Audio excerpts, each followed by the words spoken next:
Hamas के बीच युद्ध जारी है। इस युद्ध के चलते दोनों ओर के 5000 से ज्यादा लोगों की मौत हो चुकी है। वहीं इजराइल का कहना है कि जब तक वो अपना बदला नहीं ले लेता तब तक वो शांत नहीं बैठेगा। और अब इजराइल ने अपना बदला लेना शुरू कर दिया है। 9 दिन के अंदर इजराइल ने हमास के 6 कमांडरों को मिट्टी में मिला के रख दिया है। अब बड़ी खबर ये आ रही है कि इजराइल ने हमास के कमांडर ओसामा मजनी को भी ढेर कर दिया है।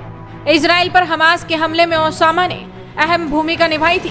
बता दें कि हमास की ओर से किए गए हमले के बाद इजराइल उसे लगातार मुंह तोड़ जवाब दे रहा है। इजराइल ने अब तक हमास के टॉप 6 कमांडर को मिट्टी में मिला दिया है। इजराइल की सेना ने हमास के उस कमांडर बिलाल अल केदरा को भी ढेर कर दिया, जिसने पैराग्लाइडर के जरिए किबुत्ज नीरम में हमला करने का आदेश दिया था। इजराइल ने सदी के सबसे बड़े हमले के ठीक 9 दिन बाद मात्र 9 सेकंड में नरसंहार के मास्टरमाइंड को मिट्टी में मिला दिया।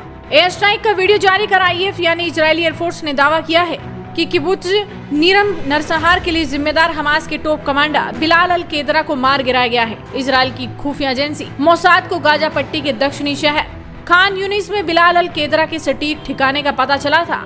अल केदरा हमास की सबसे क्रूर अल नुखबा फोर्स का कमांडर था। अल नुखबा फोर्स हमास की स्पेशल मरीन कमांडो टीम है। यह हमास की सबसे खतरनाक फौज है। इजरायली सेना हमास को पूरी तरह खत्म सिर्फ तभी कर सकती है जब वो हमास की मरीन कमांडो फोर्स अल नुखबा को पूरी तरह खाक कर दे। इसीलिए 24 घंटे के अंदर इजरायली सेना ने जल, थल और एयर स्ट्राइक करके अल नुखबा फोर्स के ज्यादातर टॉप कमांडरों का खात्मा कर दिया है।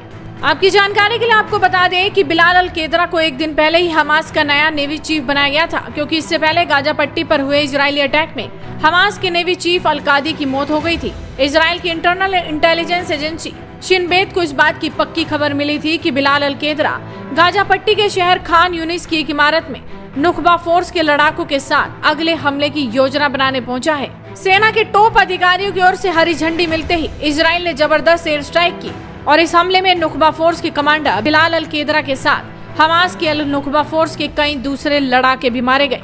बिलाल अल केदरा से पहले इजरायली एयरफोर्स के हमले में नुखबा फोर्स का ही कमांडर और हमास का पूर्व नेवी चीफ अली कादी भी मारा गया था। यानी कि हमास की अब खैर नहीं। इजराइल ने ठाना है तो वो अब खात्मा भी करके हटेगा और हमास सिर्फ देखता रह जाएगा। चुन चुन कर इजराइल हमास के हमलों का बदला ले रहा है, जिसकी गवाह पूरी दुनिया बन रही है। तो आप इस वीडियो को शेयर कीजिए और जुड़े रहिए हेडलाइंस इंडिया के साथ।